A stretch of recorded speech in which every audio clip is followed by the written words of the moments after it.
Back again, everyone. And obviously, as the name of the video states, this is about how rich people sell. And I don't mean rich people, right? I'm not going to talk about the guy who sells you diamonds or luxury cars. I'm going to talk about how successful people that I have seen, how myself, right? I consider myself to be a good seller, how those types of people sell. And I'm going to do it through a framework and talk about three misconceptions that I had when I was first starting out. And as I learned how these people did business and how I sort of incorporated that into what I was doing, it made things a lot more straightforward. And I could understand exactly why people said yes to me, whether it was on a deal or to join a company or whatever it might be, right? And that's what I'm going to talk to you about right now. So, misconception number one, I would spend obviously lots of time interacting with these successful people, like in the community, right, or colleagues or whoever, venture capitalists, whatever it might be. And it always amazed me because I thought the more expensive, the bigger the deal, the more like complex you had to make it, right? And of course, some of these things are complex, right? If you've never done them before.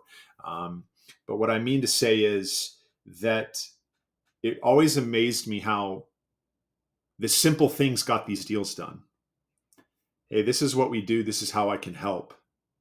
Would this be helpful in an email, whether that's to a prospect or a venture capitalist, whatever it might be? And it always surprised me how simple language got the deal done. And that's when the light bulb sort of hit, which was, oh, wow, I think to provide value that I should overcomplicate these things for people. I should give them 50 reasons why they should purchase, and I should tell them all about me, right?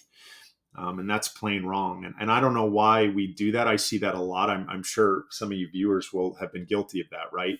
Where we tell that prospect about who we are in that email before we even tell them we can help and how we can help. And it's always sort of funny because it stings to hear someone say they don't really care about that. But we have to admit it, right? We're humans just like the prospect, and we want our pains to be solved. You telling me about you does not solve my pains, right? You telling me how I can solve my pains, well, that helps a little bit, right? And then you actually solving them, and that goes a long way. So again, misconception number one, I thought like the more expensive thing that I tried to sell, the more complex I needed to make it, and that is not true. Misconception number two is that the simple answers, right, are the worst answers. No, that is incorrect. The simple answers are the best answers, whether it's a yes or a no. Now, obviously, the yes is a great answer, but the no is good too, because then you don't have to waste time on them anymore. Now you can inquire about why they didn't give you a yes or why they're not interested right now. That's like really helpful information. Um, but again, simple answers, they're the best ones. And simple questions get simple answers. And so the more simple you can make that question, the better, right? Now, depending on the industry, depending on the prospect, depending on the context of the discussion, right? There are maybe societal norms that you might care to follow, whatever the deal might be, as you sort of round out that approach. But the reality is that the more simple you can make it on the prospect, the more simple you can make it on yourself. The quicker you can get to that no, you can actually start selling, and you can actually start handling objections, which I don't really like that phrase, but and the simpler you can make it to get to the yes, right? Misconception number three is that all of these rich people are holier than thou, right? And I'm sure some of them would argue that they are, right? And again, rich people, successful people, whatever it might be.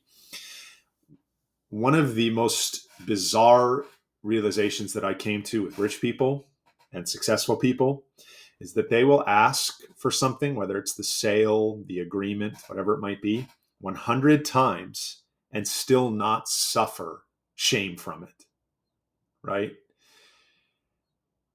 And that was eye-opening to me because it's one of those things, it's one of those laws I thought I wasn't allowed to break. I thought I wasn't allowed to be persistent because I might piss that person off, right? And you know, you don't you